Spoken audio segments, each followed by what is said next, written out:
എന്തു തിന്നും എന്തു കുടിക്കുമെന്ന് നിങ്ങളുടെ ജീവനായിക്കൊണ്ടും എന്തുടുക്കുമെന്ന് ശരീരത്തിനായിക്കൊണ്ടും വിചാരപ്പെടരുത്. ആഹാരത്തേക്കാൾ ജീവനും ഉടുപ്പിനേക്കാൾ ശരീരവും വലുതല്ലയോ? ആകാശത്തിലെ പറവകളെ നോക്കുവിൻ. അവ വിതയ്ക്കുന്നില്ല, കൊയ്യുന്നില്ല, കളപ്പുരയിൽ കൂട്ടിവെക്കുന്നതുമില്ല.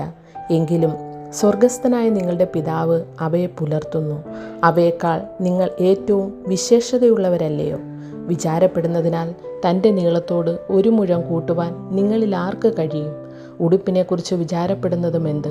വയലിലെ താമര എങ്ങനെ വളരുന്നു എന്ന് നിരൂപിപ്പിൻ.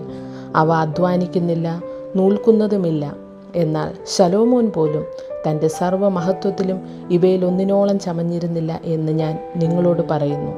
ഇന്നുള്ളതും നാളെ അടുപ്പിലിടുന്നതുമായ വയലിലെ പുല്ലിനെ ദൈവം ഇങ്ങനെ ചമയിക്കുന്നുവെങ്കിൽ അല്പവിശ്വാസികളെ നിങ്ങളെ എത്രയധികം.